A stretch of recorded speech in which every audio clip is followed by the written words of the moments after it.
علماء نے مسئلہ لکھا ہے، میں نے اس سے پہلے بھی شاید کسی موقع پر اس مسئلے کو بیان کیا کہ پہلی صف اگر خالی موجود ہے تو پہلی صف میں آگے بڑھ کر بیٹھنے کی کوشش کرے. یہ نہ سمجھے کہ آگے بڑھنے میں کیا ضرورت ہے، میں یہیں پہ آرام سے کمفرٹ بیٹھا ہوا ہوں، لیکن پہلی صف میں نماز پڑھنا افضل ہے. تو آدمی کو چاہیے کہ وہ پہلی صف میں جگہ ہوتے ہوئے دوسری صف میں نہ بیٹھے، کیونکہ پہلی صف میں بیٹھنا نیکی ہے. اس نیکی کو میں حقیق نہیں سمجھ سکتا، اس نیکی کو میں معمولی نہیں سمجھ سکتا. تو پہلی صف میں جگہ ہے تو دوسری صف میں نہیں بیٹھنا چاہیے، کیونکہ پہلی صف میں بیٹھنا نیکی ہے. اس نیکی کی مجھے ضرورت ہے، میں اس نیکی سے بے نیاز نہیں ہوں. دوسری صف میں جگہ ہے، تیسری صف میں نہیں بیٹھنا ہے، کیونکہ تیسری صف میں بیٹھنے سے دوسری صف میں بیٹھنا افضل ہے. دوسری صف میں بیٹھنا زیادہ ثواب ہے. جب دوسری صف میں بیٹھنا زیادہ ثواب ہے تو میں تیسری صف میں کیوں بیٹھوں؟ بڑے ثواب کو چھوڑ کر چھوٹے ثواب کو کیوں اختیار کروں؟ یہ ہے نیکیوں کو حقیق نہ سمجھنا، یہ ہے نیکیوں کو حقیق نہ سمجھنا. یہاں تک کہ اگر کوئی آدمی پہلی صف میں کھڑا ہو گیا ہے اور دوسری صف کے کسی آدمی کو وہ پیچھے ہٹ کر آگے بڑھانا چاہتا ہے، نہیں بڑھا سکتا. اس کے لیے یہ درست نہیں ہے، یہ مکروہ کام وہ کر رہا ہے، کیونکہ پہلی صف کے ثواب کو میں اس کے لیے کیوں چھوڑ کر دوں؟ پہلی صف کا ثواب جو زیادہ ہے میں اسے کیوں چھوڑ کر دوں؟ جیسے اسے ضرورت ہے مجھے بھی اسی طرح ضرورت ہے. وہ واقعہ یاد کیجئے، سرکار دو عالم صلی اللہ علیہ وسلم کا مزاج یہ تھا کہ آپ جب بھی مجلس میں کوئی کھانے پینے کی چیز آتی تو آپ بھی تناول کرتے، دوسروں کو بھی کھلایا کرتے تھے، پلایا کرتے تھے.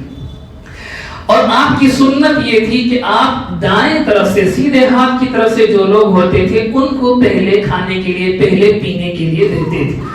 ایک موقع پر سرکار دو عالم صلی اللہ علیہ وسلم کے پاس پانی یا دودھ لایا گیا. سرکار دو عالم صلی اللہ علیہ وسلم نے اس دودھ کو تناول فرمایا، تھوڑا سا دودھ بچ گیا.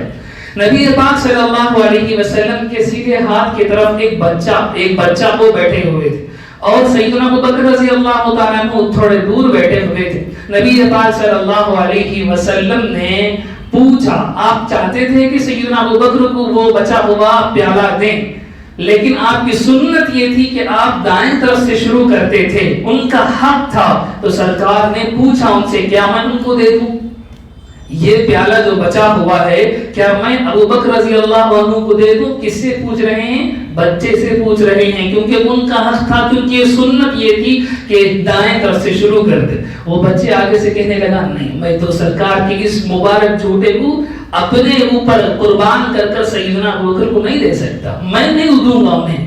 تو کہنے کا مطلب ہے کہ وہ چیز جو نیکیاں ہیں، جو خوبیاں ہیں، ان پر ہم کسی دوسرے کو ترجیح نہیں دے سکتے. علماء نے مسئلہ یہاں تک لکھا کہ اگر وضو کرنے کا پانی ہے اور ایک ہی آدمی وضو کر سکتا ہے تو جو پہلے اٹھائے گا وہ وضو کرے گا، وہ اٹھا کر کسی دوسرے کو نہیں دے سکتا، کیونکہ پانی سے وضو کرنا افضل ہے. افضل چیز کو، افضل نیکی کو میں کسی دوسرے کو نہیں چھوڑ سکتا، میں نہیں چھوڑ سکتا. سبحان اللہ. ہمارے یہاں سنت نہ بھائی، مستحب نہ بھائی، کرنا ضروری تو کیا بھی نہیں نا، کرے بھی تو گناہ کیا بھی نہیں نا، یہ خیالات ہیں. اور صحابہ کی زندگیاں دیکھیں، وہ ایک ایک ادا پر، وہ ایک ایک سنت پر اپنے آپ کو نچھاور کر رہے ہیں.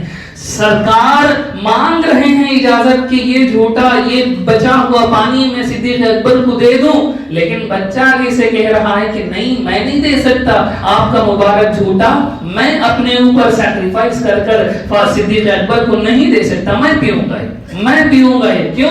کیونکہ وہ برکت جیسے ان کو ضرورت ہے مجھے بھی ضرورت ہے. میں کون سا برکت سے بھرا ہوا ہوں، میرے پاس کون سی نیکیاں بھری ہوئی ہیں کہ چلو بھئی یہ نیکی میں نہیں کرے تو بھی کیا بھی نہیں ہے میں سوچ سکوں. تو کہنے کا مطلب ہے کہ انسان کے اوپر نیکیوں کی ہرس ہونی چاہیے، کسی نیکی کو معمولی نہ سمجھے.